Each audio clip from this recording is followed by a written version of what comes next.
안녕하십니까, 김대입니다. 오늘 이 시간에도 근육 사슬에 대해서 설명을 드리도록 하겠습니다. 오늘 설명드릴 근육 사슬은 이두근, 이 상지 쪽에 비해서는 그 환자의 빈도는 적지만은 제가 생각하기에는 가장 중요한 근육 사슬 중에 하나라고 생각이 듭니다. 오늘 설명드릴 근육 사슬은 대퇴 이두근, 즉 햄스트링 근육에 대한 근육 사슬인데요. 이 부위가 제가 가장 중요하다고 생각하는 이유는 그 첫째로 다른 치료에, 즉 주사 치료나 수술적 치료라는 여타의 치료에 가장 반응을 안 하는데 체충격파로 매우 좋은 효과를 낼 수 있기 때문에 알아두신다면 매우 유용한 치료가 될 수가 있습니다. 또 다른 이유는 특히 이제 환자들에게 매우 중요한데요. 제가 환자분들 중에 가장 안타까운 경우가 허리 수술을 하지 않았어야 되는 환자에서 허리 수술을 받고 오히려 증상이 더 악화되는 환자분들이 있습니다. 이런 분들이 시간이 지나서 이제 제게 오셔서 이 햄스트링 근육 부위에 치료를 한 후에 좋아지는 경우들이 있는데요.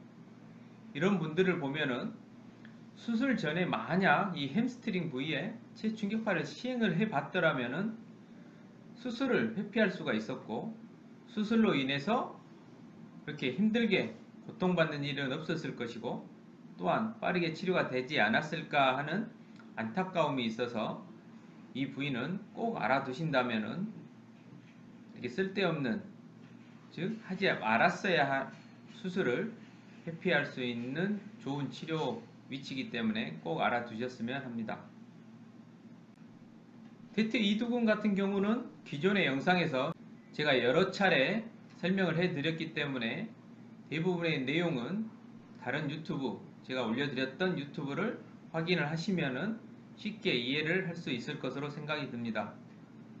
오늘도 이 대퇴 이두근에 이상이 있어서 지속적으로 치료를 받았지만은 호전이 되지 않은 환자의 치료 영상과 더불어 이에 대한 근육 사슬을 설명을 해드리도록 하겠습니다. 근데 다시 한번 짚어볼까요? 여기 엉덩이 청골 바로 옆쪽이 아파요. 그쪽이 처음에 아프기 시작했어요? 예. 얼마나 됐어요? 이거는 꽤 됐어요. 몇 달 됐어요, 지금. 1년은 안 넘게? 1년까지는 아닌데, 네. 그래도 한 6, 7개월 되지 않았을까 싶어요. 그래서 거기다가 주사를 맞았어요? 직접? 예. 처음에 허리가 안 좋다고 해서 신경주사를 2번 맞았어요. 그때는 발까지 아프더라고요. 근데 그 주사 맞고 호전이 있었어요? 없었어요? 그렇게 좋지는 않았어요. 좋지는 않았고. 조금 좋아졌지만 그렇게 또 좋아지진 않았고, 그 다음에 청골주사 맞았을 때 조금 네. 더 괜찮아졌던 것 같아요. 아픈 부위에다 직접 주사를 맞았어요? 예. 네, 그건 좀 더 나았고. 네, 조금 더 그 나았어요. 다음에 또 어디로 아파요? 그런 다음에 지금은 엉덩이 여기가 아프기 시작하면 여기 엉덩이 가운데 근육도 아프거든요. 네네. 그러면서 여기 살짝 뭐 불편감, 뒤 허벅지가 그쵸. 불편한 감이 있고, 지금은 여기 이쪽 누르면 아프기도 하고, 뒤꿈치까지? 예, 심할 때는 여기가 아파요. 뼈 있는 데가.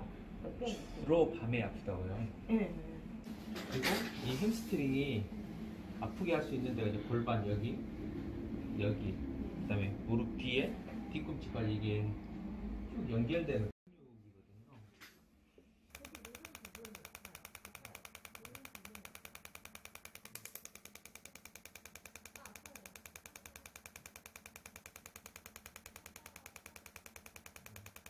여기가 안 좋으면은 방금 말했던 그 부위들이 다 아플 수가 있어요.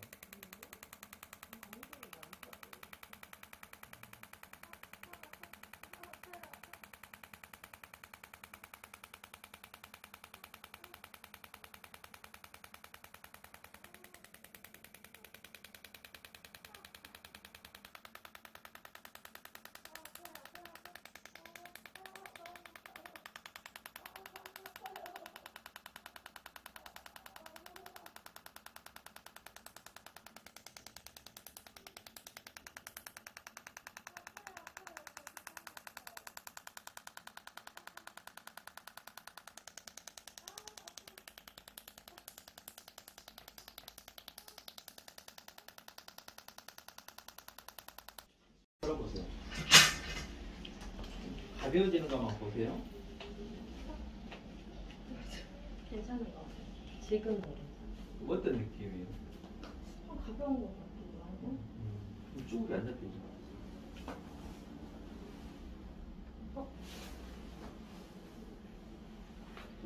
네, 괜찮아요.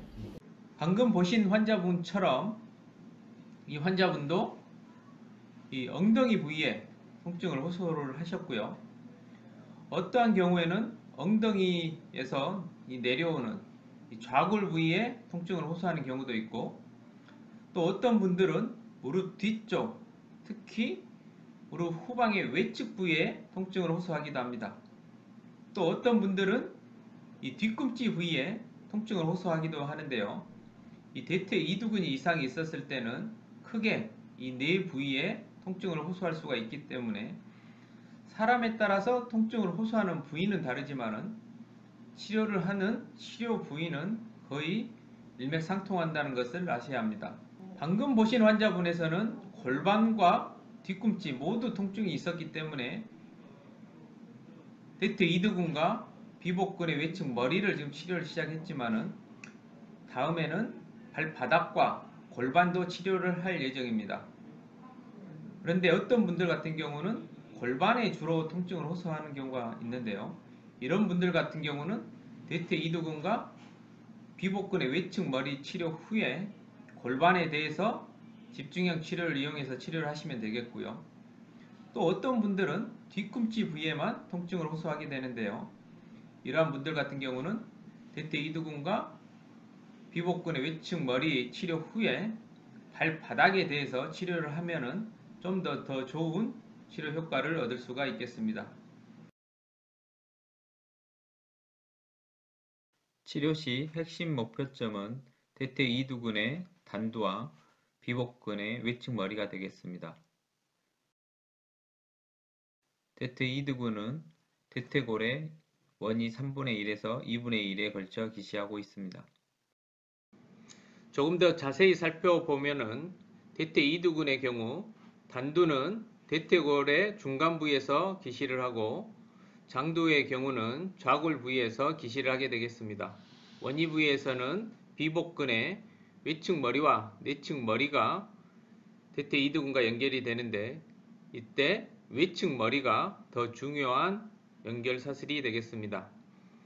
근위 부위에서는 보시는 바와 같이 대퇴골의 후방에서 청골로 연결되는 이 근육들을 볼 수가 있는데요. 이 근육들은 고관절을 외측으로 회전시키는 외회전근이 되겠고요. 이 외회전근이 근위 부위에서 대퇴 이두근과 중요한 연관관계를 갖겠습니다. 이때 이 외회전근 같은 경우는 매우 깊은 곳에 위치하기 때문에 주로 집중형 치료기를 이용하여 치료를 시행해야 하겠습니다.